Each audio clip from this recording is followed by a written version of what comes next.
뿌렸어? 응, 이제 불만 붙이면 돼.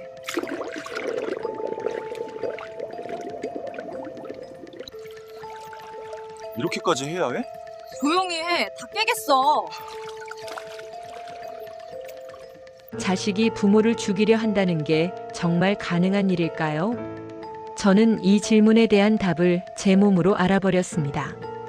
3일 전만 해도 저는 행복했습니다. 막내 영철이가 은색 SUV를 타고 나타났을 때만 해도요.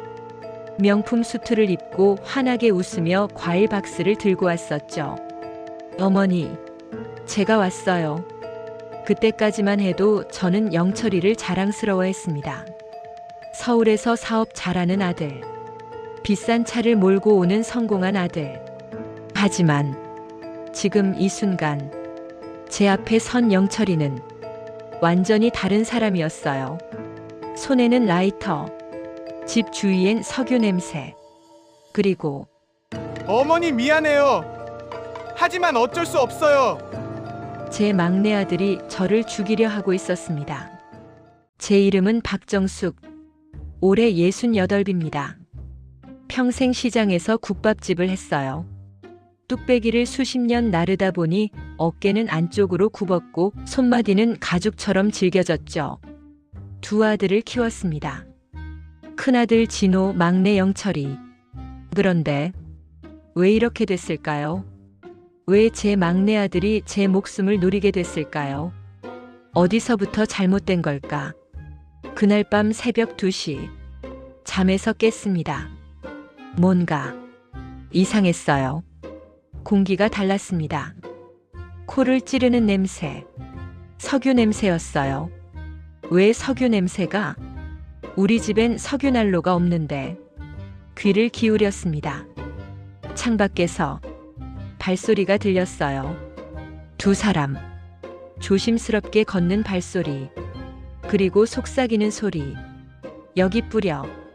조용히 해, 깨면 안 돼. 심장이 미친 듯이 뛰었습니다. 누구지? 도둑?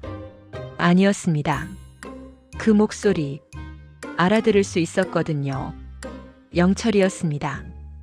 제 막내 아들, 그리고 며느리 혜진이. 이야기는 사흘 전부터 시작됐어요. 영철이가 집에 왔을 때요. 차에서 내리는 걸 보는데 왠지 모를 불안감이 밀려왔어요. 평소엔 값비싼 수트 차림인데 그날은 옷도 구겨져 있고 눈빛이 평소와 달랐거든요. 어머니, 얘기 좀 해야겠어요. 목소리가 차가웠습니다. 안방 문을 벌컥 열더니 암 투병 중인 아버지가 누워 계신데도 소리를 질렀어요. 땅 문서 내놓으라고요. 약속했잖아요.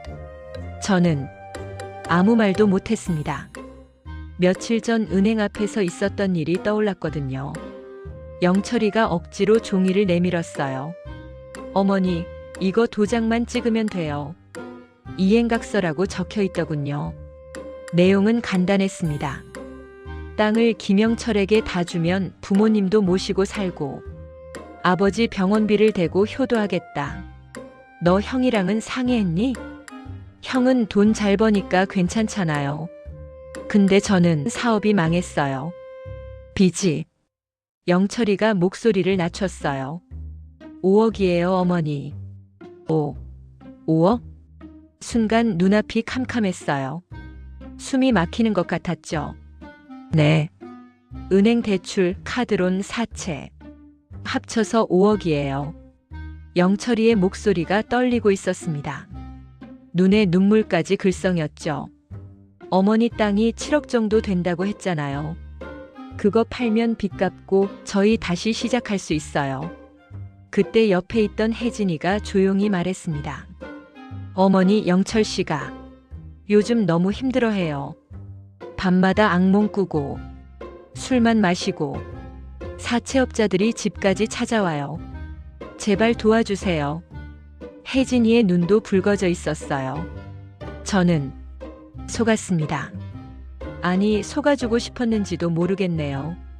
막내니까, 제일 어리니까, 약하니까.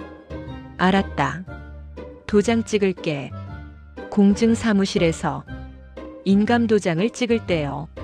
손이 떨려서 빨간 인주가 번졌어요. 옆에서 큰아들 진호가 묵묵히 서 있었습니다. 짐을 들어주면서도 한마디 불평 없이 아버지를 닮은 굽은 어깨로만 무언가를 말하고 있었죠. 형, 미안해. 이 방법밖에 없어. 형은 돈도 잘 버니까 이해하지. 진호는 그저 고개만 끄덕였어요. 괜찮아. 어머니 결정이면 따를게. 그 순간 저는 진호를 똑바로 보지 못했습니다. 너무 미안해서요. 공증인이 물었어요. 땅 시세가 7억 정도 되신다고요? 증여세가 상당할 텐데. 영철이가 대답했습니다. 제가 알아서 할게요. 땅 팔면 되니까요. 팔다니. 제가 평생 지킨 땅을. 어머니, 명예 이전도 빨리 해줘야 해요. 아직은. 너무 급하잖니? 급하긴 뭐가 급해요? 영철이의 목소리가 날카로워졌어요. 사채업자들 이자만 한 달에 2천만 원이에요. 빨리 안 하면 이자가 눈덩이처럼 불어나요. 2천만 원? 네. 5억에 월 4%예요. 3개월이면 6천만 원. 반년이면 1억 2천. 빨리 안 하면 땅 팔아도 모자라요. 쨍그랑. 찻잔이 바닥에 떨어져 산산조각 났습니다. 영철이가 화를 내며 던진 거였죠. 조각을 줍는데 눈물이 났어요. 자식 농사. 어디서부터 잘못된 걸까? 혼잣말이 절로 나왔습니다. 다시 그날 밤 새벽 2시. 창밖에서 들리는 발소리. 석유 냄새. 다 뿌렸어? 응. 이제 불만 붙이면 돼. 혜진이의 차갑고 계산적인 목소리가 들렸어요. 잠깐. 정말 이래도 돼? 그래도 우리 엄마인데. 영철이의 떨리는 목소리. 지금 와서 무슨 소리야? 당신 빚이 얼만데? 5억. 사채업자들이 내일이면 집으로 온다고. 이 땅 팔면 다 해결된다고. 하지만 보험금도 나와. 어머니 생명보험 1억, 아버지 것까지 합치면 2억. 땅 7억에 보험금 2억이면 9억. 빚 5억 갚고 4억 남아. 우리 다시 시작할 수 있다고. 저는 그제야 알았습니다. 영철이를 이렇게 만든 건 혜진이었구나.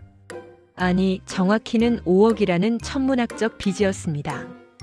영철이는 왜 이렇게 됐을까? 영철이는 원래 착한 아이였어요. 어릴 때는요. 하지만 제가 영철이를 망쳤습니다. 영철이는 막내니까. 영철이는 약하니까. 영철이는 돈이 필요하니까. 늘 아픈 손가락인 영철이만 챙겼어요. 진호한테는 너는 형이니까 참아라라고만 했죠. 그렇게 키운 영철이는 버릇이 없어졌습니다. 돈을 물쓰듯 했어요. 사업한다고 2억을 빌렸다가 망하고, 다시 일으킨다고 1억을 또 빌리고, 주식으로 만회한다고 1억을 날리고, 코인으로 대박 난다고 5천만 원을 잃고, 그러다 불법 도박에 손을 댔습니다. 그렇게 빚은 5억이 됐어요. 은행 대출 2억, 카드론 1억, 사채 2억, 그리고 만난 게 혜진이었습니다. 다시 현재 불 붙이기 직전.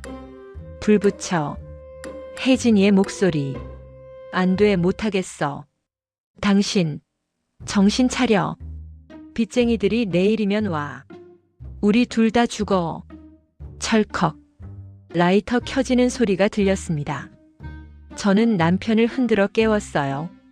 여보, 여보, 일어나요. 응? 무슨 일이? 빨리. 큰일 났어요. 그 순간 창문 너머로 불빛이 번쩍였습니다. 어머니.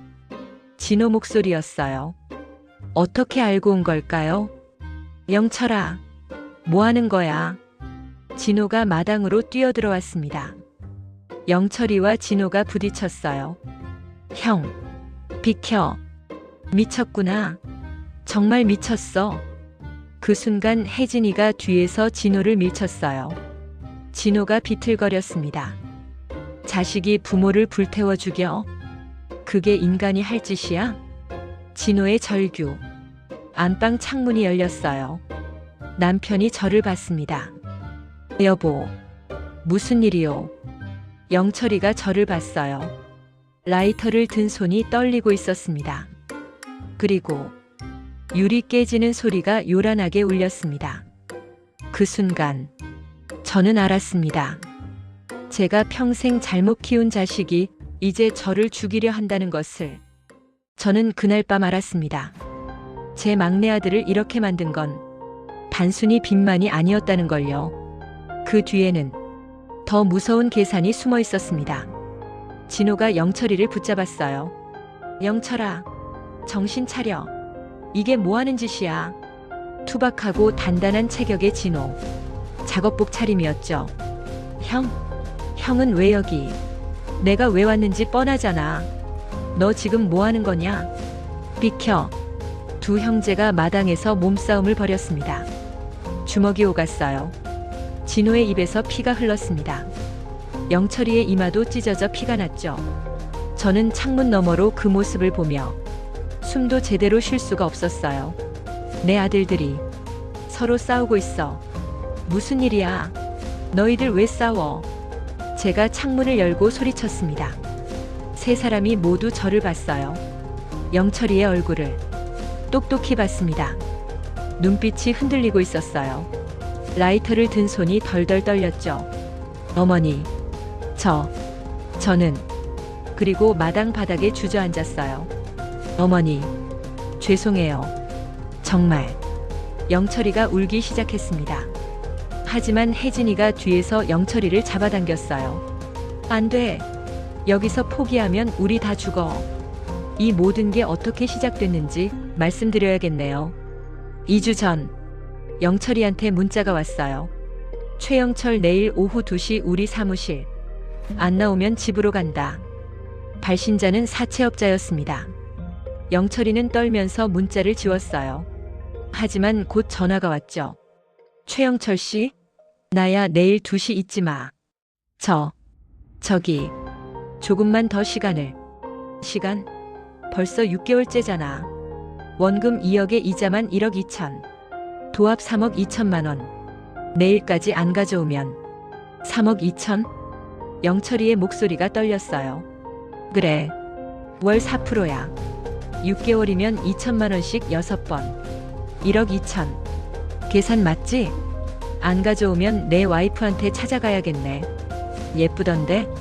전화가 끊겼어요.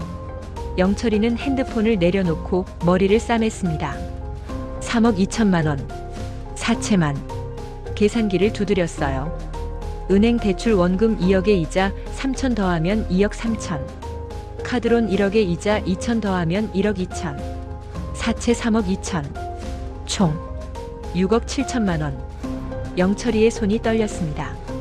일주일 전만 해도 5억이었는데 단 일주일 만에 1억 7천만 원이 늘었어요. 이자, 복리, 연체료, 눈덩이처럼 불어나는 빚. 옆에서 혜진이가 화장을 지우며 물었어요. 또 사채업자? 응. 얼마래요? 3억 2천. 혜진이가 화장대를 쳤어요. 화장품들이 바닥에 떨어졌습니다. 당신 아주 미쳤어. 대체 어떡할 거예요? 전체 빚이 얼마예요? 6억 7천. 6억 7천? 혜진이의 얼굴이 창백해졌어요. 일주일 전에 5억이라고 했잖아요. 일주일 만에 1억 7천이 늘었어요? 이자가 매일 붙어서. 혜진이가 주저앉았습니다. 거울에 비친 혜진이의 얼굴. 세련되고 예쁜 얼굴이었는데 공포로 일그러진 모습은 낯설었죠. 혜진이도 원래는 착한 아이였어요. 결혼 전까지는요. 가난한 집안에서 자랐습니다. 아버지는 일용직 노동자. 어머니는 식당 설거지. 나는 엄마처럼 살지 않을 거야. 절대로. 혜진이의 다짐이었죠. 그래서 공부했어요. 야간 대학을 나왔습니다. 취직도 했어요. 작은 회사 사무직. 월급 180만 원. 친구들은 대기업 다니며 300만 원씩 받는데 혜진이는 180만 원. 언제까지 이렇게 살아야 하지? 그때 영철이를 만났습니다. 나 곧 사업할 거야. 크게 성공할 거고. 영철이는 자신감 넘쳤어요. SUV도 몰고 다녔고 명품 시계도 차고 있었죠. 이 사람이다. 혜진이는 확신했습니다. 결혼했어요. 처음 1년은 천국이었습니다. 영철이 사업이 잘 됐거든요. 여보, 이거 선물. 300만 원짜리 명품 가방. 와, 고마워요. 500만 원짜리 명품 시계. 혜진이는 행복했어요. 친구들한테 자랑했죠. 우리 남편 사업 대박이야. 한 달에 2천 이상 벌어. 친구들이 부러워하는 눈빛. 그게 좋았어요. 가난했던 과거를 지울 수 있었으니까요. 하지만 1년 후. 여보, 이번 달은 적자야. 뭐? 적자? 혜진이의 얼굴이 굳었습니다. 영철이가 말했어요. 은행에서 2억 빌려서 사업 확장할 거야. 2억? 괜찮아요? 괜찮아. 곧 대박나. 믿어줘. 믿었어요. 1년. 하지만 대박은 오지 않았죠. 여보, 주식 좀 할게. 친구가 확실한 정보 줬어. 1억이 3천만 원이 됐어요. 여보, 코인 해볼게. 이건 진짜 확실해. 5천만 원이 1천만 원이 됐습니다. 빚은 눈덩이처럼 계속 늘었어요. 그리고 혜진이는 지쳐갔습니다. 나 이러려고 결혼한 거 아닌데. 친구들은 명품 가방을 바꿔가며 들고 다니는데 자기는 2년 전 그 가방만 들고 다녀야 했죠. 친구들은 외제차를 타고 다니는데 자기는 이제 곧 SUV도 빼앗길 판이었어요. 3개월 전 혜진은 우연히 알게 되었습니다. 시어머니한테 땅이 있다는 걸요. 당신 어머니 땅이 얼마쯤 돼요? 글쎄, 읍내 쪽이라 비싸. 한 7억? 혜진이의 눈이 반짝였어요. 7억.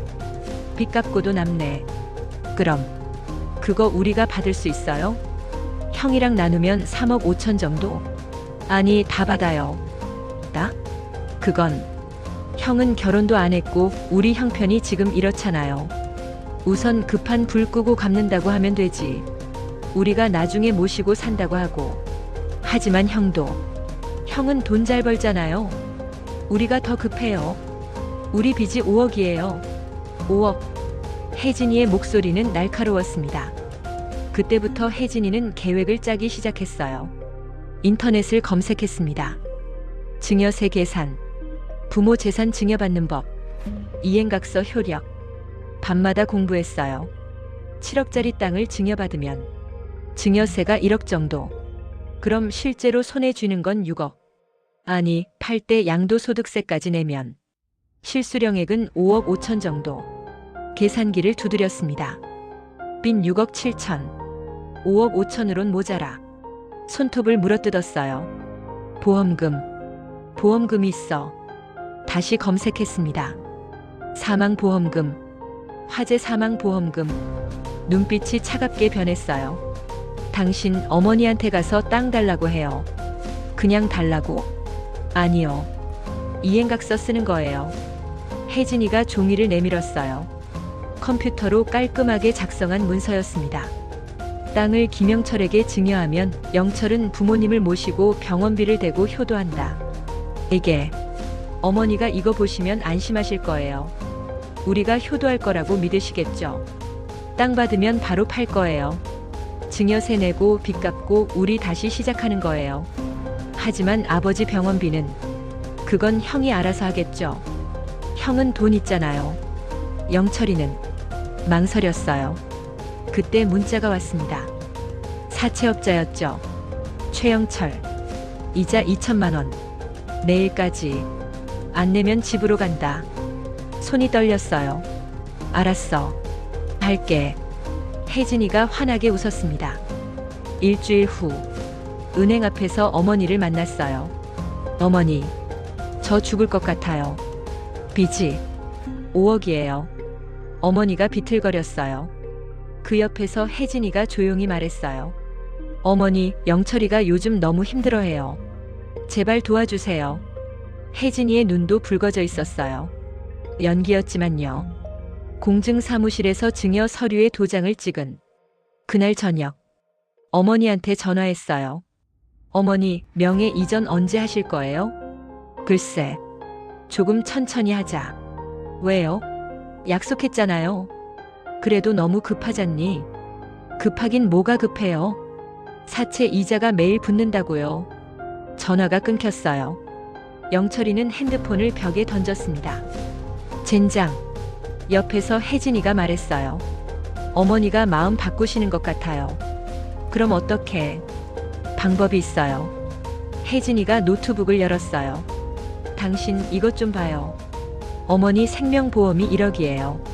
아버지 것까지 합치면 2억. 그게 무슨? 화재로 사망하면 보험금이 나와요. 사고 사니까. 영철이가 놀라 혜진이를 봤어요. 미쳤어? 그게 무슨 소리야? 미친 게 아니에요. 계산이에요. 혜진이가 차분하게 설명했습니다.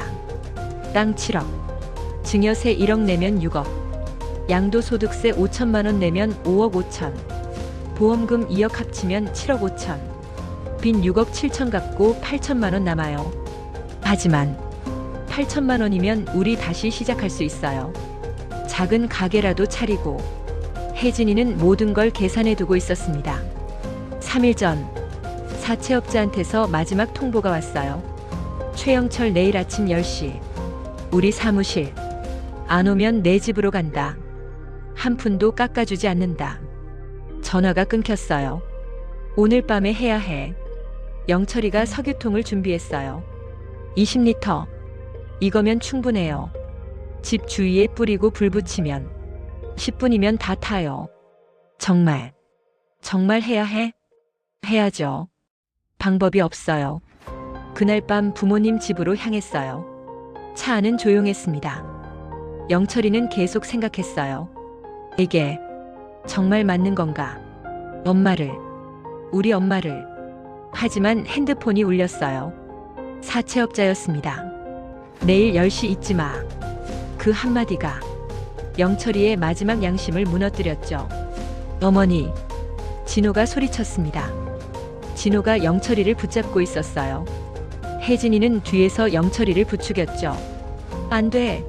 여기서 포기하면 우리 다 죽어. 그때 멀리서 사이렌 소리가 들렸습니다. 영철이가 고개를 들었어요. 경찰? 형이 신고했어? 진호가 고개를 끄덕였습니다. 그래. 이제 끝이야. 형. 나. 어떻게 돼? 감옥에 가겠지. 살인미수야. 파란 불빛이 집 앞을 비췄습니다. 영철이가 무릎 꿇고 울었어요. 어머니. 죄송해요. 정말. 죄송해요. 경찰차가 멈췄습니다. 경찰관들이 내렸어요. 수갑 소리가 차갑게 울렸습니다. 찰칵. 그날 밤 저는 알았습니다. 5억이 아니라 6억 7천만 원이라는 빚이, 그리고 그 뒤에 숨은 며느리의 차가운 계산이 제 막내 아들을 어떻게 만들었는지를. 찰칵. 수갑 소리가 차갑게 울렸습니다. 영철이와 혜진이. 두 사람 모두에게요. 당신들 살인미수 혐의로 체포합니다. 경찰관의 목소리가 밤 공기를 갈랐어요. 그 순간 저는 깨달았습니다. 평생 제가 더 사랑했던 막내 아들이 이제 범죄자가 됐다는 걸요. 그리고 평생 제가 소홀히 했던 큰아들이 진짜 효자였다는 걸요. 경찰관들이 다가왔습니다. 영철이가 손을 내밀었어요. 떨리고 있었죠. 저는 묵비권을 행사할 수 있습니다. 찰칵. 차가운 금속이 손목을 감쌌어요. 영철이가 저를 봤습니다. 눈빛이 예전과 달랐어요. 날카롭고 계산적이던 눈빛이 아니라 두려움과 후회로 가득했죠. 어머니, 죄송해요. 입모양으로만 말하는 게 보였어요. 혜진이가 소리쳤습니다. 저는 몰라요. 전부 남편이 혼자 한 거예요. 저는 말렸어요. 경찰관이 고개를 저었어요. 증거가 있습니다. 녹음 파일이요. 녹음? 무슨 녹음? 진호가 앞으로 나섰습니다. 보험 설계사에게 화재 사망 보험금 물어본 녹취 파일이 있습니다. 혜진이의 얼굴이 창백해졌어요. 거짓말. 그런 거 없어. 경찰관님, 제 휴대폰에 있어요. 진호가 휴대폰을 건넸습니다. 경찰관이 파일을 재생했어요. 혜진이의 목소리였습니다. 며느리도 공범이네요. 체포하세요. 혜진이한테도 수갑이 채워졌습니다. 안 돼. 저는 정말 몰랐어요. 남편이 저한테 거짓말한 거예요. 혜진이가 발버둥 쳤지만 경찰관들이 차에 태웠어요. 영철이가 경찰차에 올랐어요. 창문 너머로 저를 봤습니다. 그 눈빛은 미안함과 후회로 가득했죠. 어머니. 저도 입모양으로 대답했습니다. 잘 있거라. 경찰차가 떠났어요. 은색 SUV는 마당에 그대로 남았습니다. 텅 빈 차, 텅 빈 마음. 진호가 제 곁에 섰습니다. 어머니, 안으로 들어가요. 추워요. 아버지도 춥다고 하세요. 남편이 떨고 있었어요. 암으로 쇠약한 몸이라 추위를 이기지 못하는 것 같았습니다. 진호야. 네, 어머니. 미안하다. 정말 미안하구나. 왜 미안하세요? 너한테 너무 못해줬잖니. 평생 영철이만 챙기고 내가 영철이를 이렇게 만든 것 같다. 진호가 제 손을 잡았어요. 굳은 살 박인 제 손을 똑같이 굳은 살 박인 진호의 손이 감쌌습니다. 어머니, 괜찮아요. 저는 정말 괜찮아요. 사건이 있던 날 아침이었습니다. 진호가 동네 슈퍼 주인한테서 전화를 받았습니다. 진호야, 내 동생 영철이 말이야. 어제 석유 20리터나 샀더라. 밤에 몰래 와서 현금으로 사가더라고. 석유요? 그래. 이상해서 말하는 건데. 혹시 무슨 일 있는 거 아니야? 진호의 가슴이 철렁했습니다. 석유? 왜? 그리고 며칠 전 친구한테서 들은 얘기가 떠올랐죠. 진호야, 내 동생 부인 혜진 씨 말이야. 친구가 우리 처제잖아. 왜 보험하는? 처제한테 니네 어머니 사망보험금 물어봤다네. 혹시 화재 사고 나도 받을 수 있냐고. 진호가 친구한테 말했습니다. 처제한테 혹시 또 그런 거 물어보면 녹음해달라고 할 수 있어? 아마 보험에서 이 내용도 다 녹음되어 있나 봐. 고객들 전화는 다 녹음한다네. 그러면 처제한테 그 녹음 파일 좀 달라고 할 수 있어? 알았어. 내가 한번 말해볼게. 진호가 녹음 파일을 들었어요. 그리고 경찰에 신고했습니다. 그래서 이 사건을 막을 수 있던 겁니다. 사건이 있고 다음 날 해가 떴습니다. 하지만 집안은 여전히 어두웠어요. 저는 소파에 앉아 밤새 한숨도 못 잤습니다. 어디서부터 잘못된 걸까? 평생 영철이만 챙겼어요. 영철이는 막내니까. 영철이는 약하니까.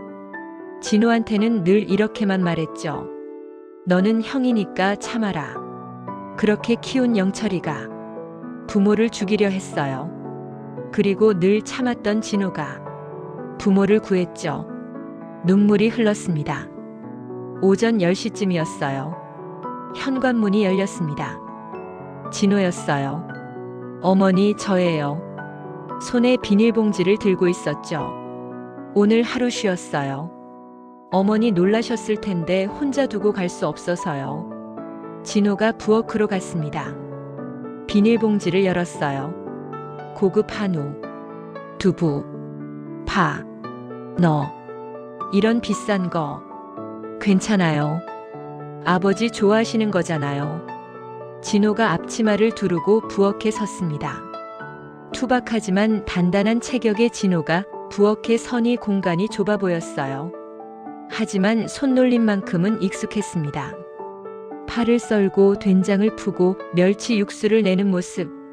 제가 시장 국밥집 할 때 옆에서 보고 배운 거겠죠. 언제 이런 것까지 배웠니?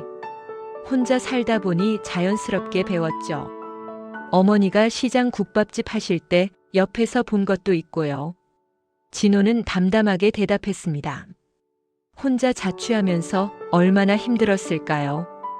된장찌개가 보글보글 끓기 시작했어요. 구수한 냄새가 온 집안을 채웠습니다. 남편이 좋아하는 그 냄새. 여보, 진호가 된장찌개 끓였어요. 안방에서 남편한테 말했더니 희미하게 웃었습니다. 그래, 진호가. 진호는 찌개를 끓이면서도 집안 여기저기를 살폈어요. 삐걱거리는 싱크대 문짝을 고치고 헐거워진 전등갓을 조였습니다. 말없이 묵묵하게요. 어머니, 이 문짝 오래됐네요. 다음에 새 걸로 바꿔드릴게요. 아니다, 그냥 써도 돼. 어머니, 다치시면 안 돼요. 진호의 목소리는 부드러웠지만 단호했습니다. 볕에 그을린 얼굴에 걱정이 가득했죠. 고맙다. 진호야. 뭐가 고마워요? 당연한 거죠. 상을 차렸어요. 진호가 끓인 된장찌개, 소고기 볶음, 그리고 제가 아침에 담가둔 배추김치. 소박하지만 따뜻한 밥상이었습니다.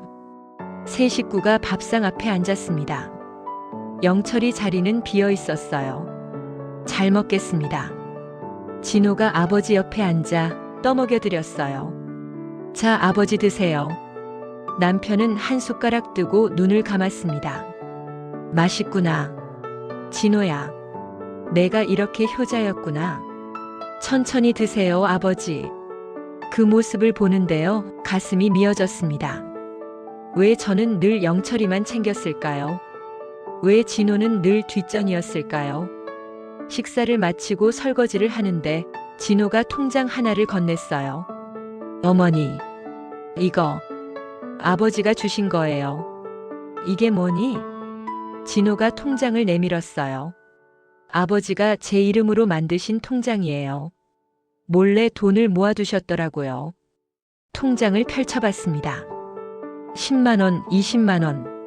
적은 금액이었지만 꾸준히 입금된 기록이 있었어요. 언제부터? 10년 전부터요. 제가 자취 시작한 때부터. 그땐 네 아버지 일하실 때인데. 네. 아버지가 몰래 모아두신 거예요. 남편이 일하며 번 돈을 조금씩 떼어 진호 명의로 저축했던 거예요. 가족들 몰래요. 왜 나한테는 말 안 했을까? 아버지가 말씀하셨어요. 어머니한테는 비밀로 하라고. 어머니가 또 영철이 생각하실까봐. 그 말에 가슴이 무너졌습니다. 남편은 알고 있었던 거예요. 제가 영철이만 편애한다는 걸.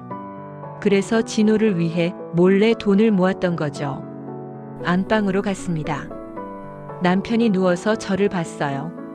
눈가가 촉촉했습니다. 통장. 봤소? 봤어요. 미안하오. 당신한테 말 안 하고. 아니에요. 제가 미안해요. 당신만 고생시켰어요. 만식이가 제 손을 잡았어요. 뼈만 남은 마른 손이었지만 따뜻했습니다. 우리 진호한테 미안하게 살았소. 그러게요. 정말 미안하게. 그래도 진호가 잘 자라줘서 다행이요. 영철이는 우리가 너무 망쳐놨소. 남편이 눈물을 흘렸어요. 암으로 움푹 팬 눈에서 흐르는 눈물. 여보, 이제 어떡하죠? 모르겠소. 그냥 진호한테 잘하며 살아야지. 저녁 무렵이었어요. 진호가 집을 나서려 했습니다. 이제 들어가 볼게요. 내일 일찍 출근해야 해서요. 그래, 조심해서 가거라. 현관까지 배웅을 나갔습니다. 진호가 신발을 신으면서 말했어요. 어머니, 무슨 일 있으면 바로 전화하세요. 언제든 달려올게요. 제 번호 단축 1번에 넣어뒀어요. 알았다. 진호야. 네. 고맙다. 정말. 고맙구나. 진호의 눈이 붉어졌습니다. 표정 변화가 거의 없는 진호였지만 그 순간만큼은 울먹이는 게 보였어요. 어머니, 저야말로 고마워요. 이렇게 낳아주시고 길러주셔서. 진호가 떠난 뒤 저는 한참을 마당에 서 있었어요. 진호의 차 불빛이 사라질 때까지요. 너는 어쩌면 이리도 나를 닮아 미련하게 착하냐. 혼잣말이 바람에 흩어졌습니다. 집으로 들어왔어요. 여보. 응? 우리 평생 잘못 살았네요. 남편이 제 손을 꼭 잡았습니다. 이제라도 바로잡으면 돼요. 그날 밤 저는 이상한 꿈을 꿨어요.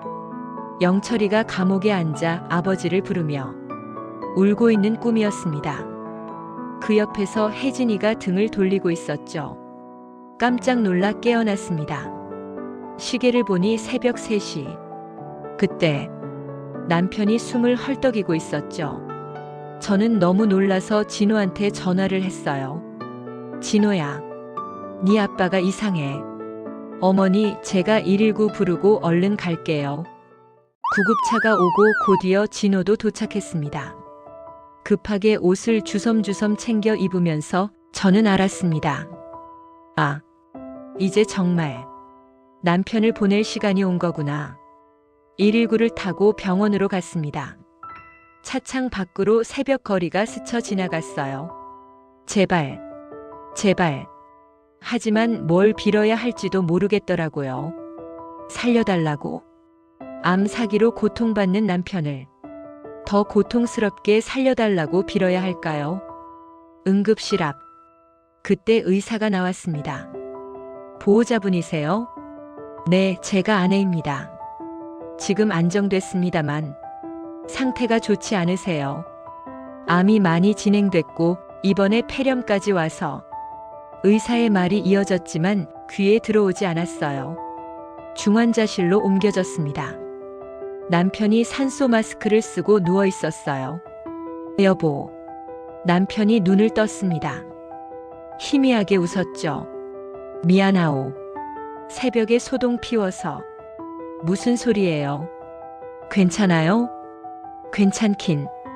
이제 얼마 안 남은 것 같소. 너무 고통스러워서 얼른 가는 게. 그런 소리 하지 마요. 만식이가 제 손을 잡았어요.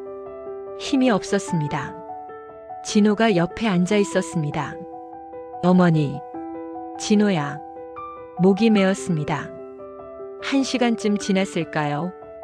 의사가 다가왔습니다. 표정이 어두웠어요. 보호자분들. 네, 의사 선생님. 환자분 상태가 많이 안 좋으십니다. 암이 폐와 간까지 전이됐고 이번 폐렴으로 호흡 기능이 많이 떨어졌어요.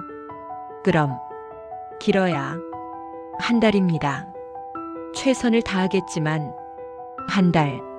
남편과 함께할 시간이 1달. 준비하세요. 의사가 조용히 말하고 갔습니다. 진호가 벽에 기대 섰어요. 고개를 숙였습니다. 아버지. 진호의 어깨가 떨리고 있었어요. 며칠 후 남편은 집으로 돌아왔습니다. 호스피스 병동에 입원하는 대신 집에서 마지막을 보내고 싶다고 했거든요. 그날 오후 전화가 왔어요. 박정숙 여사님 맞으시죠? 검찰청입니다. 네. 최영철, 김혜진 사건 관련해서요. 조사에 협조해 주셔야 할 것 같습니다. 조사요? 네. 피해자 진술이 필요합니다. 내일 오전 10시에 오실 수 있으세요? 네. 가겠습니다. 전화를 끊었어요. 손이 떨렸습니다. 내일 영철이에 대해 진술을 해야 하는구나. 제 입으로 제 아들의 죄를 말해야 하는 거였죠. 다음 날 아침 진호가 함께 가주겠다고 했어요. 검찰청 조사실. 차가운 공기가 흘렀습니다. 피해자 박정숙 씨 맞으시죠? 네. 최영철과 김혜진이 피해자님을 살해하려 했다는 게 사실입니까? 네. 어떤 방법으로요? 집에 석유를 뿌리고 불을 지르려고. 말하면서도 믿기지 않았어요. 제 입으로 제 아들의 범죄를 진술하고 있다는 게요. 최영철이 평소 피해자님께 폭언이나 폭행을 한 적이 있습니까? 찻잔을 던진 적은 있습니다. 언제요? 일주일 전쯤. 땅명의 이전을 재촉하면서 검사가 적어 내려갔어요. 김혜진에 대해 여쭙겠습니다. 김혜진이 이 사건을 주도한 정황이 있습니까? 네. 보험 설계사에게 사망보험금 등 물어보는 녹취 파일이 있습니다. 진호가 녹음 파일을 들려줬어요. 이 목소리, 며느리 혜진이가 맞습니까? 네, 맞습니다. 검사가 고개를 끄덕였어요. 주도적으로 범행을 계획한 건 김혜진으로 보입니다. 최영철은 빚 때문에 정신적으로 궁지에 몰린 상태였고요. 그럼 영철이는 그래도 실형범입니다. 감형 사유는 되겠지만요. 조사가 끝나고 나왔습니다. 진호가 물었어요. 어머니 괜찮으세요? 진호야. 네. 영철이. 한번 만나보고 싶다. 어머니. 그래도 한 번은 만나봐야 할 것 같아서. 진호가 한숨을 쉬었어요. 알겠어요. 제가 면회 신청할게요. 일주일 후 구치소 면회가 잡혔습니다.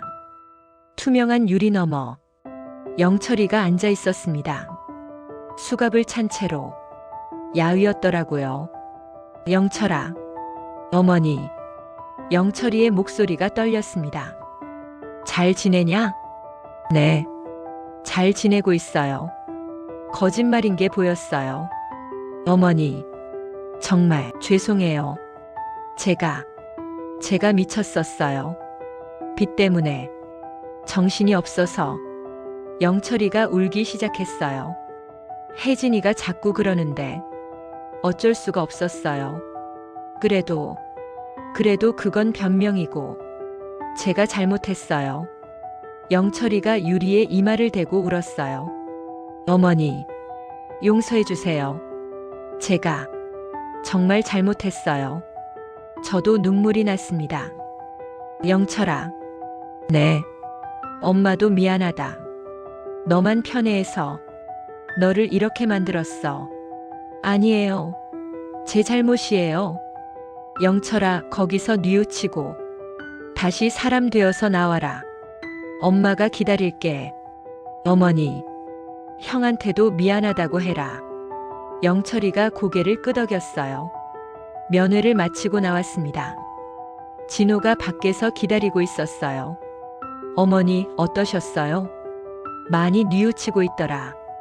그래도 죗값은 치러야죠. 진호의 목소리는 단호했습니다. 집으로 돌아오는 길, 진호가 말했어요. 어머니, 아버지 상태가 더 안 좋아지신 것 같아요. 뭐? 가슴이 철렁했습니다. 빨리 가자.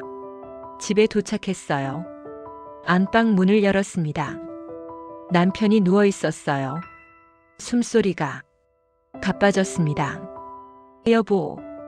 달려가 손을 잡았어요. 남편이 눈을 떴습니다. 영철이는 만났소? 네, 만났어요. 많이 뉘우치고 있어요. 그래.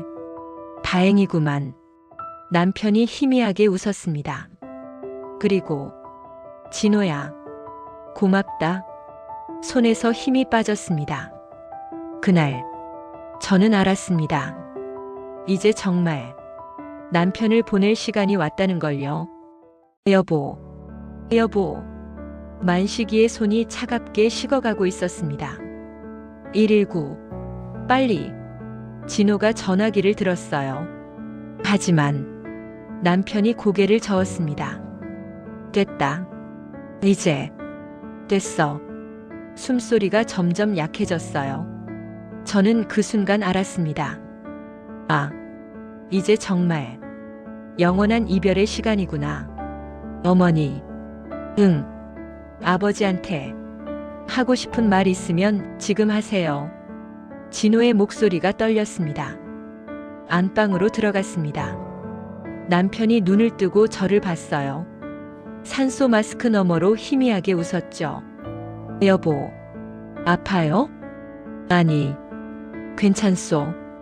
거짓말인 게 보였어요. 손을 잡았습니다. 뼈만 남은 손. 여보, 미안해.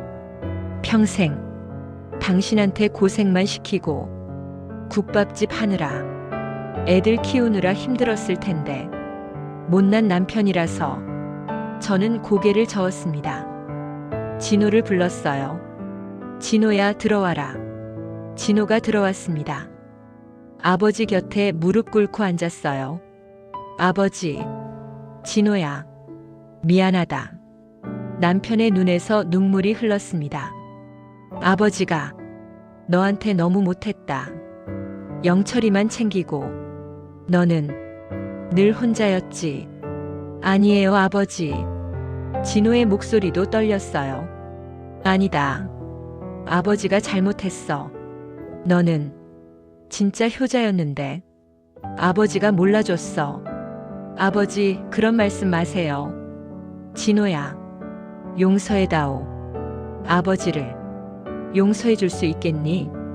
진호가 아버지 손을 꼭 잡았습니다. 아버지, 용서할 게 뭐가 있어요? 저 행복했어요. 정말로요. 남편이 진호를 봤습니다. 진호야, 어머니 잘 모셔드려라. 내 아버지, 영철이도 나중에 나오면 형으로서 잘 보살펴주고, 내 아버지, 그리고 여보, 내 여보, 당신 오래 살아요. 영철이 나올 때까지 기다려줘야 하니까. 네, 미안하오. 먼저 가서. 아니에요. 여보, 저야말로 미안해요. 두 사람 모두 울고 있었어요. 40년을 함께 산 부부. 이제 헤어져야 하는 순간이었습니다. 오후가 되자 남편의 숨소리가 더 가빠졌어요. 자정이 가까워졌어요. 남편의 호흡이 더욱 약해졌습니다. 진호를 불렀어요. 진호야, 아버지. 진호가 반대편에서 아버지 손을 잡았습니다. 세 사람이 손을 잡았어요. 만식이가 입을 열었습니다. 진호야, 고맙다. 아버지, 여보, 사랑했어. 저도 사랑했어요. 남편이 눈을 감았습니다. 천천히, 평화롭게. 숨소리가 멈췄습니다. 여보, 흔들어 봤어요. 대답이 없었습니다. 여보, 진호가 맥박을 짚었습니다. 고개를 저었어요. 어머니, 아버지 돌아가셨어요. 안 돼. 여보, 여보, 어머니. 진호가 저를 안았습니다. 울음이 터져 나왔어요. 40년을 함께 산 남편. 이제 정말 떠났습니다. 진호도 울고 있었어요. 아버지 손을 꼭 잡은 채 새벽 1시 구치소에 전화했습니다. 영철이를 바꿔달라고요. 최영철 수용자 맞습니까? 네, 맞습니다. 무슨 일이시죠? 아버지가 돌아가셨어요. 아들한테 알려야 해서요. 알겠습니다. 전달하겠습니다. 전화가 끊겼어요. 영철이는 이제 알겠죠. 아버니가 돌아가셨다는 걸요. 마지막 인사도 못하고 장례식장에 빈소를 차렸습니다. 진호가 모든 걸 준비했어요. 영정사진, 근조 화환, 조문객 맞을 준비. 어머니, 영철이한테 연락 갔대요? 그래. 장례식 날 잠깐만 나올 수 있대요. 교도관 동행으로요. 그래도 와야지. 수갑 찬 채로 올 거예요. 괜찮아. 그래도 아들인데. 아버지 마지막 가는 길. 배웅은 해야지. 진호가 고개를 끄덕였습니다. 장례식 날 아침. 조문객들이 오기 시작했어요. 친척들, 동네 사람들, 남편의 친구들, 고인의 명복을 빕니다. 고맙습니다. 수없이 절을 받았어요. 그때 입구가 소란스러워졌습니다. 영철이가 왔어요. 수갑을 찬 채 교도관 2명이 양옆에 서 있었죠. 사람들이 웅성거렸습니다. 저게 막내 아들 아니야? 뉴스에 나왔잖아. 부모 죽이려 했다며. 쯧쯧. 저런 자식이. 영철이가 영정 앞에 섰습니다. 무릎을 꿇었어요. 수갑 찬 손으로 절했습니다. 아버지, 죄송합니다. 영철이의 목소리가 떨렸어요. 죄송합니다. 제가 잘못했어요. 그런 짓을 저지르고 아버지 돌아가실 때 곁에도 못 있어서 죄송합니다. 영철이가 영정 사진을 봤습니다. 아버지, 저 착하게 살게요. 거기서 지켜봐 주세요. 오열했습니다. 교도관이 말했습니다. 시간 다 됐습니다. 영철이를 일으켰습니다. 영철이가 저를 봤어요. 어머니, 잘 가거라. 그게 제가 할 수 있는 전부였습니다. 영철이가 끌려가듯 나갔어요. 사람들의 수군거림. 저런 자식을 뒀으니 그래도 불쌍하네. 저는 영정 사진을 봤습니다. 남편이 웃고 있었어요. 젊었을 때 사진. 건강하고 씩씩하던 모습. 여보, 편히 쉬어요. 장례식이 끝났습니다. 화장장으로 향했어요.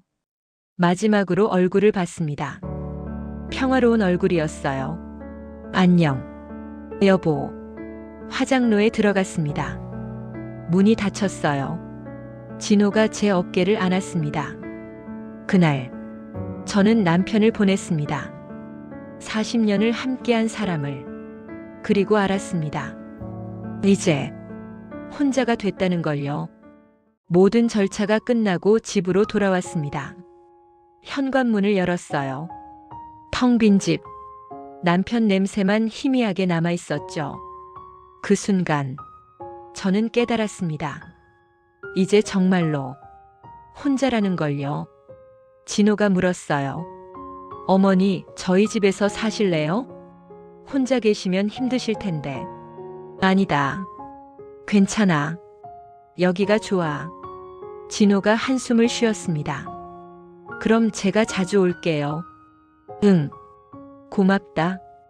진호가 돌아가고 저는 혼자 남았어요.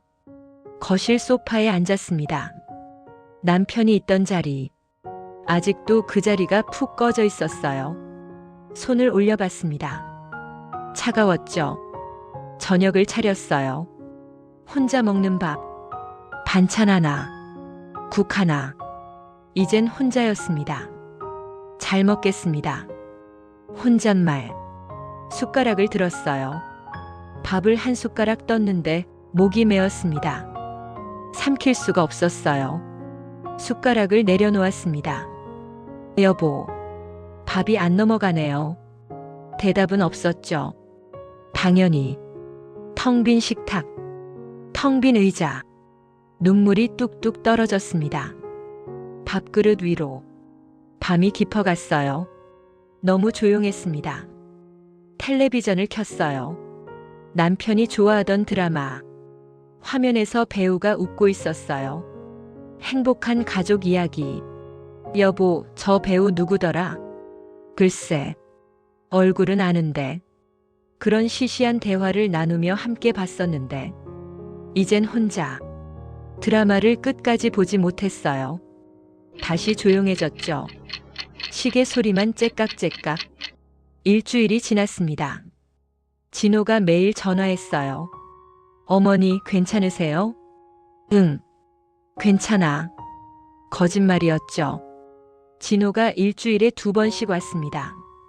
장을 받아주고 집안 청소를 해주고 밥을 해주고 갔어요. 어머니, 잘 드세요. 고맙다, 진호야. 하지만 진호가 돌아가면 또다시 혼자였어요. 혼자 먹는 밥, 혼자 자는 밤, 혼자 맞는 아침. 이렇게 계속 살아야 하나. 혼잣말이 늘었습니다. 한 달쯤 지났을 때 우편함에 편지가 왔어요. 발신인 최영철.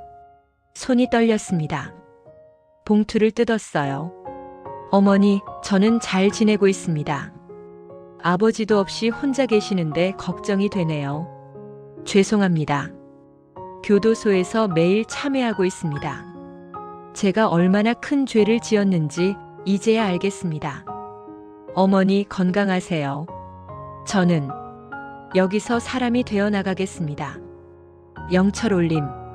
편지를 접었어요. 가슴이 아팠습니다.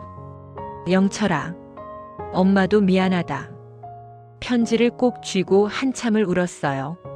며칠 후 법원에서 전화가 왔어요. 최영철, 김혜진 선고 공판이 다음 주 월요일입니다. 네, 알겠습니다. 진호한테 전화했어요. 진호야, 영철이 재판 날짜 나왔대. 네, 저도 연락 받았어요. 같이 가실래요? 응, 같이 가자. 재판. 제 아들이 얼마나 벌을 받을지 그날 결정되는 거였죠. 여보, 영철이가 남편 영정 사진을 보며 말했어요. 우리 아들이 법의 심판을 받아요. 대답은 없었지만 사진 속 남편은 슬퍼 보였어요. 법정. 차가운 공기가 흘렀습니다. 영철이가 들어왔어요. 수갑을 찬 채로.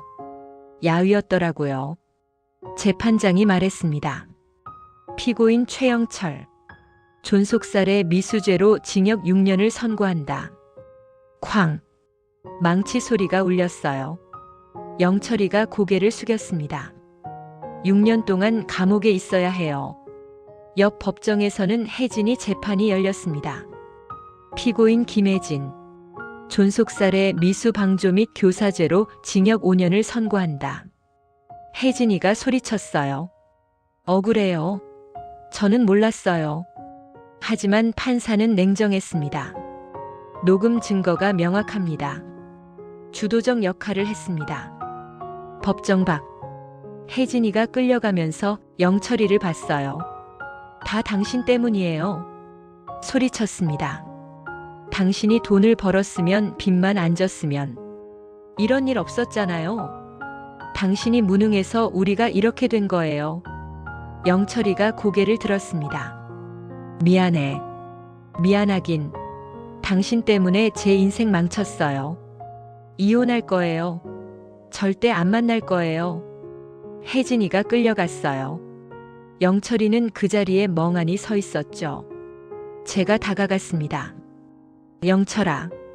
어머니. 저 이혼당하나 봐요. 영철이가 울었어요. 그래도 할 수 없지. 겨울이 왔습니다. 남편이 떠난 지 3개월. 영철이가 수감된 지 4개월. 매일이 똑같았어요. 아침에 일어나면 옆자리가 비어 있고, 밥을 하면 혼자 먹고, 저녁이 되면 혼자 텔레비전 보고, 밤이 되면 혼자 잠들고. 이게 인생인가? 거울을 봤어요. 주름투성이 얼굴, 굳은 살 박인 손. 늙었네. 정말. 12월 24일. 크리스마스 이브. 진호가 왔어요. 혼자. 진호야, 여자친구는? 헤어졌어요. 뭐? 왜? 진호가 쓴웃음을 지었습니다. 저희 집안일 때문에. 부담스러웠나 봐요. 진호야. 괜찮아요, 어머니. 오히려 잘된 일이에요. 이런 집안에 시집 올 사람 아니었으니까. 진호의 목소리는 담담했지만 눈빛은 슬펐어요. 미안하다. 너마저. 어머니 괜찮아요. 진짜예요. 하지만 괜찮지 않아 보였어요. 진호가 저녁을 준비했습니다. 삼계탕. 어머니가 좋아하시는 거 사왔어요. 고맙다. 둘이 마주 앉아 밥을 먹었어요. 텅 빈 자리가 2개 더 있었습니다. 남편 자리, 영철이 자리. 진호야. 네. 너 힘들지? 진호가 숟가락을 내려놓았습니다. 힘들죠. 솔직히 미안하다. 어머니 잘못 아니에요. 저는 그냥 가족이 다 같이 있었으면 좋겠어요. 아버지도 영철이도. 진호의 눈에 눈물이 맺혔어요. 며칠 후 또 편지가 왔어요. 영철이었습니다. 어머니, 저는 교도소에서 모범수가 됐습니다. 매일 반성하고 있습니다. 혜진이가 이혼 소송을 냈습니다. 제가 동의했습니다. 혜진이도 자기 인생을 살아야죠. 제가 망쳐놓은 인생. 어머니, 제가 정말 많이 변했습니다. 교도소 도서관에서 봉사하고 다른 수감자들 공부도 도와주고 있습니다. 교도관님이 칭찬해 주셨습니다. 많이 달라졌다고. 어머니 기다려 주시겠어요? 6년 후 제가 정말 사람이 되어서 나갈게요. 영철 올림. 편지를 보며 울었어요. 영철아, 잘하고 있구나. 여보, 우리 영철이가 변하고 있대요. 만식이 사진에 말했습니다. 봄이 왔습니다. 남편이 떠난 지 1년. 마당에 꽃이 피었어요. 남편이 심었던 진달래. 여보, 꽃 피었어요. 영정 앞에 진달래 한 송이를 올렸습니다. 올해도 혼자 보내요. 한숨이 나왔어요. 그때 전화벨이 울렸습니다. 어머니, 저 진호예요. 응, 진호야. 어머니, 소개해드릴 사람이 있어요. 오늘 저녁에 가도 될까요? 소개? 네. 여자친구요. 저녁 무렵 현관문이 열렸어요. 진호였습니다. 그런데 옆에 여자가 한 명 서 있었어요. 어머니, 소개해드릴게요. 이 사람은 이수진 씨예요. 안녕하세요, 어머니. 소박한 옷차림, 수수한 얼굴. 하지만 눈빛이 따뜻했어요. 안녕하세요, 어머니. 진호가 환하게 웃고 있었습니다. 평생 표정 변화 없던 진호가 이렇게 밝게 웃는 건 처음이었어요. 어머니, 내년 봄에 결혼하려고요. 가슴이 뭉클했습니다. 그래, 축하한다. 진호야. 하지만 동시에 걱정도 됐어요. 우리 집안 사정을 알고 있을까? 막내가 감옥에 있는 걸. 그 아가씨가 제 손을 잡았습니다. 어머니, 다 알고 있어요. 진호 씨한테 다 들었어요. 그래도 괜찮아요?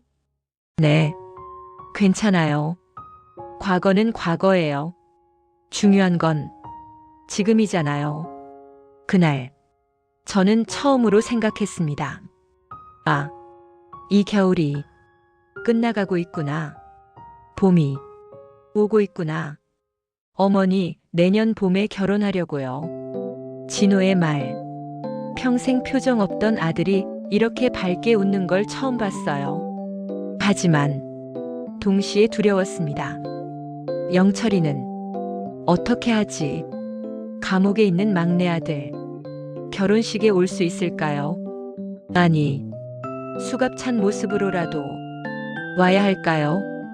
진호가 잠깐 밖에 나가고 수진이와 둘만 남았어요. 어머니, 제가 집안 사정을 다 알고 있다고 했잖아요. 네, 영철 씨 일도 알아요. 그래도 괜찮아요. 진호 씨는 정말 좋은 분이에요. 수진이의 눈빛이 진심이었어요. 고마워요. 우리 진호가 좋은 사람 만났네요. 가슴이 뭉클했습니다. 결혼 준비가 시작됐어요. 진호가 교도소에 알아봤습니다. 며칠 후 연락이 왔어요. 최영철 수용자 특별 외출 허가됐습니다. 결혼식 당일 오전 10시부터 오후 2시까지. 진호야, 영철이가 나올 수 있대. 정말요? 진호의 목소리도 떨렸습니다. 어머니, 영철이가 수갑 차고 올 텐데. 괜찮아요, 어머니. 그래도 동생이잖아요. 2020년 4월 5일. 맑은 봄날. 오전 10시 영철이가 왔습니다. 교도관 2명과 함께. 하지만 수갑은 채워져 있지 않았어요. 특별히 수갑은 풀어드립니다. 신랑 대기실. 형. 영철아. 진호가 영철이를 안았습니다. 고맙다. 와줘서. 형. 행복해. 두 형제가 한참을 안고 있었어요. 식이 진행됐습니다. 부모님께 인사하는 시간. 그때 영철이가 일어섰어요. 앞으로 나와 형 앞에 무릎 꿇었습니다. 형. 죄송합니다. 평생 형한테 못했어요. 용서해 주세요. 영철이가 바닥에 이마를 댔습니다. 진호가 영철이를 일으켰어요. 일어나. 됐어. 오늘은 형 결혼식이잖아. 진호가 영철이를 안았습니다. 하객들이 박수를 쳤어요. 눈물을 흘리면서 기념사진을 찍었어요. 영철아, 이리 와. 가족이잖아. 찰칵. 사진을 찍었습니다. 오후 1시 30분. 이제 돌아갈 시간입니다. 영철이가 돌아섰어요. 몇 걸음 가다가 다시 돌아봤습니다. 형, 미안해. 고마워. 건강히 잘 있어. 동생아. 며칠 후 영철이한테서 편지가 왔어요. 어머니, 형 결혼식에 갈 수 있게 해주셔서 감사합니다. 제 인생에서 가장 행복한 날이었습니다. 5년 후 떳떳한 모습으로 나가겠습니다. 영철 올림. 편지를 보며 울었어요. 영철아, 엄마가 기다릴게. 신혼여행을 다녀온 진호와 수진이. 며느리 수진이가 말했습니다. 어머니, 저희 어머니랑 같이 살고 싶어요. 신혼인데 그게 무슨. 저희가 원하는 거예요. 어머니 혼자 계시면 외로우실 것 같아요. 눈물이 났어요. 고맙다. 정말. 그날 저는 깨달았습니다. 평생 영철이만 사랑했다고 생각했는데 진짜 저를 사랑한 건 진호였다는 걸요. 진호와 수진이가 결혼한 지 5년. 그리고 영철이가 출소하는 날이 왔습니다. 차 안. 진호가 운전하고 수진이와 저. 뒷좌석에는 5살 손녀 아영이. 할머니, 삼촌 오늘 나와요? 그래, 오늘 삼촌 나와. 과연 영철이는 정말 변했을까요? 떨리는 마음으로 교도소로 향했습니다. 오전 10시 30분. 철문이 열렸습니다. 영철이가 걸어 나왔어요. 많이 변했더라고요. 머리에 흰머리가 섞였고 얼굴은 야위었지만 눈빛이 달랐어요. 맑았습니다. 어머니. 영철아. 영철이가 무릎 꿇었어요. 어머니. 다녀왔습니다. 죄송합니다. 일어나라. 이제 끝났어. 영철이를 안았습니다. 잘 참았다. 고생했어. 45세가 된 중년 남자가 어린아이처럼 울고 있었어요. 진호가 다가왔습니다. 영철아. 형. 두 형제가 안았어요. 잘 참았다. 수고했어. 영철이가 뒤에 숨은 아영이를 봤습니다. 이 아이는 내 딸이야. 아영이. 조카가 이렇게 컸구나. 영철이가 무릎을 꿇고 아영이와 눈높이를 맞췄어요. 아영아, 삼촌이야. 반가워. 응, 삼촌. 아영이가 환하게 웃었습니다. 영철이도 웃었어요. 진심 어린 미소였습니다. 집에 도착했습니다. 영철이가 아버지 영정 앞에 섰습니다. 무릎 꿇고 절했어요. 아버지, 다녀왔습니다. 이제 착하게 살겠습니다. 점심 식사. 진호, 수진, 아영이, 영철이 그리고 저. 남편 영정 사진도 함께. 영철이가 밥을 한 숟가락 떴어요. 어머니, 된장찌개 맛 그대로네요. 5년 동안 이 맛이 그리웠어요. 영철이가 밥을 먹으면서 계속 눈물을 흘렸어요. 식탁이 따뜻했습니다. 영철이는 진호의 도움으로 빵집에 취직했습니다. 매일 새벽 5시에 출근했어요. 그로부터 1년. 영철이가 말했습니다. 어머니, 형, 내년에 제 빵집을 차리려고요. 정말 1년 동안 돈 모았어요. 그리고 어머니께 빌린 돈도 천천히 갚을게요. 영철이의 눈빛이 진지했습니다. 효심 베이커리. 영철이의 빵집이 문을 열었습니다. 개업식에 가족들이 모두 왔어요. 어머니, 이거 드세요. 크림빵이에요. 영철이가 직접 만든 빵. 한 입 베어 물었어요. 맛있다. 정말요? 영철이가 환하게 웃었습니다. 매달 첫째 주 일요일, 우리 가족은 모입니다. 진호네 가족, 영철이, 그리고 저. 할머니, 이거 봐요. 가족 그림이에요. 아영이의 그림 속에는 6명. 할아버지, 할머니, 아빠, 엄마, 나, 그리고 삼촌. 남편도 함께였습니다. 아침 식탁. 진호, 수진, 아영이, 영철이, 그리고 저. 잘 먹겠습니다. 영철이가 제 손을 잡았습니다. 어머니, 건강하세요. 오래오래. 모두 웃었습니다. 자식 농사는 평생 갑니다. 잘못 키운 자식도 바르게 키운 자식도 모두 제 자식입니다. 늦었지만 다시 시작할 수 있습니다. 그것이 가족이니까요. 그 후 영철이는 빵집을 3개 더 냈습니다. 진호는 건설회사 이사가 됐습니다.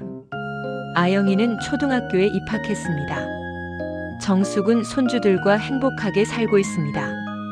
가족은 언제나 함께입니다. 이 이야기는 편애가 낳은 비극과 늦은 깨달음, 그리고 용서에 대한 이야기입니다.